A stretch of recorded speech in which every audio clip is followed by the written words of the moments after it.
Matt Lenihan for Boxing Social in association with Empire Fight Store. An absolute pleasure to be joined by Nathan Heaney. Nathan, look, I've been and seen both of your fights now with Brad Paul's. Entertaining, incredible. And you've been on such a good run. You came up short tonight, but look, it's one apiece. I know the raw emotion will be disappointment, but you shared 2 great fights there, and your support's been unwavering. Just give us your initial reaction. Yeah, gutted with the loss, to be honest. I think people enjoyed it because it was a good fight. It was just going into the last 2 rounds. Steve said, "You've got to win these 2 rounds.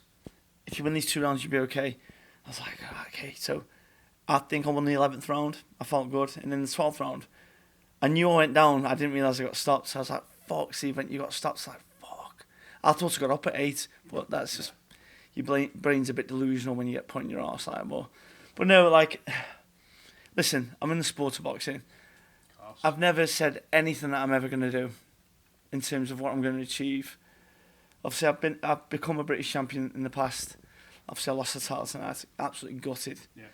But I spoke with Brad. Obviously, I'm going to rest up for a couple of weeks. But he's a good lad. He said he'll return the favour because obviously I gave him the shot for another chance. And yeah, it's I'm gutted to be honest. But that's boxing. That's boxing. Of course, obviously, naturally to be gutted, and you'll lick your wounds from now until maybe a few weeks until you settle down and it sort of sits. But he said there openly, he goes, "Yeah, Nathan, tough man," and he gave me an opportunity when obviously it didn't go his way, and he'd return the favour. So yeah, a trilogy.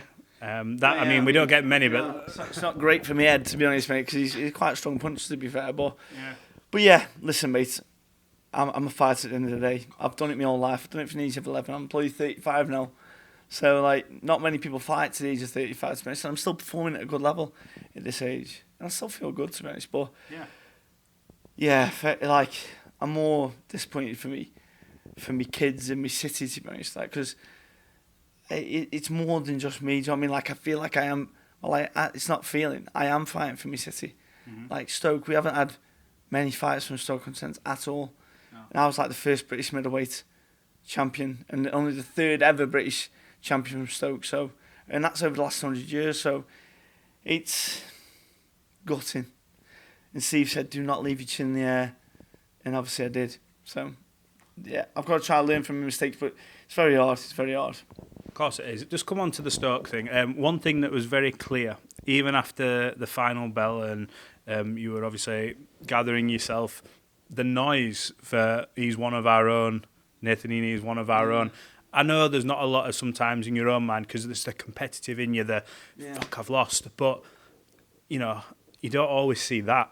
And a lot of fighters, you've got that. I think you're in probably that, sorry, I know it's one of them things, but you're part of that, probably that 1% club. I've said it to a few fighters where even if you don't hit certain things, there's fighters who dream to have that. Yeah. They really would. There's fighters who've maybe won world titles and never had that support, and you get that. You must take, although it hasn't gone your way, that pride to say, wow, it's just incredible, really.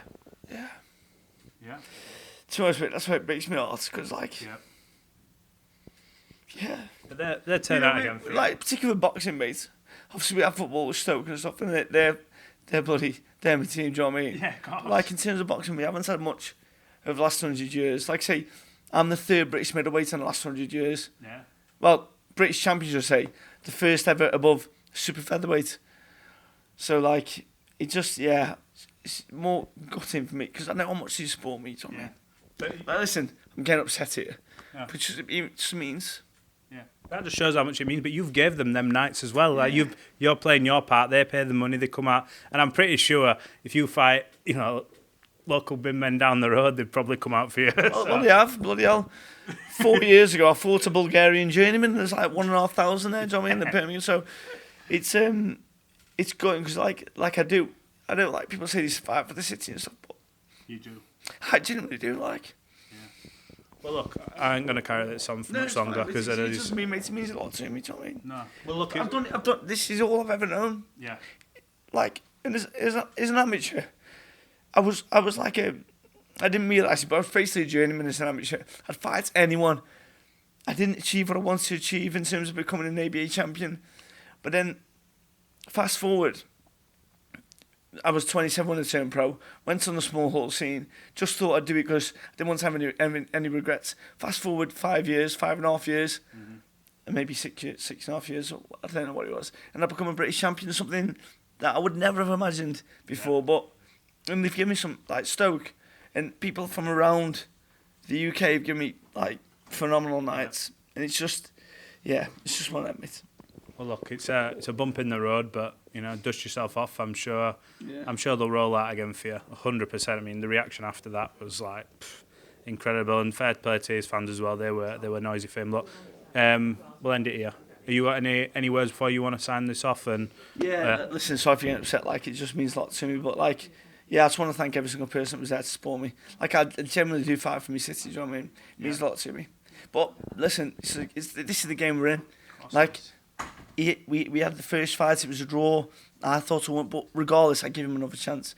And he rose to the occasion, and he's now the British champion. We had a little word after, and he said he'd return the favour. So, listen, I think I need to rest my head for a few days because it feels a bit sore. But listen, I think people enjoy the fight. It was it wasn't great for my missus. I don't think she enjoyed it too much. It never is easy for family though, is it? You win or lose, they go through it. I just want to thank everyone that's been there to support me all the way through my career. From 60 on my debut to thousands over the last 10 fights. They've been phenomenal. So thank you guys. But Nathan, you've come a long way. Like you said, still in great shape. 35 fans are still coming out, paying the money.